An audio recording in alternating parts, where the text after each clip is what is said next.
একজন স্ত্রী কখনোই প্রিয় নারী হতে পারে না।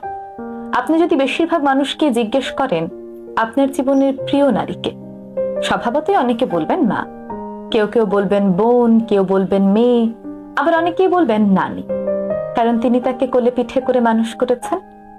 কিন্তু আমি ভীষণ অবাক হই, এমন একজন মানুষও নেই যিনি বলবেন আমার জীবনের প্রিয় নারী আমার স্ত্রী। আসলে বাঙালিদের সমস্যাটা হলো, স্ত্রীকে ভালোবাসি বললে মান সম্মান কমে যায়, স্ত্রীর কাছে ছোট হতে হয়, লোকে বউ পাগল বলবে, আবার অন্যান্য পুরুষের কাছে নিজের পৌরুষত্বটা একটু কমে যায়।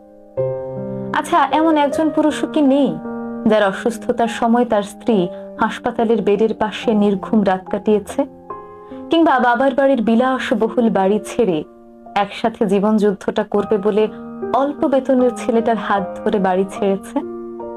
শ্বশুর বাড়ির ঝাল তরকারি খেতে না পারলেও বাবার বাড়ি থেকে ফোন এলে ঠিকই বলেছে আমি খুব ভালো আছি।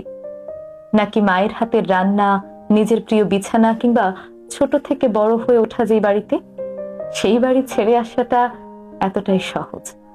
তাই একজন বউ কখনো প্রিয় নারী হতে পারে না, তার সেই যোগ্যতাই নেই।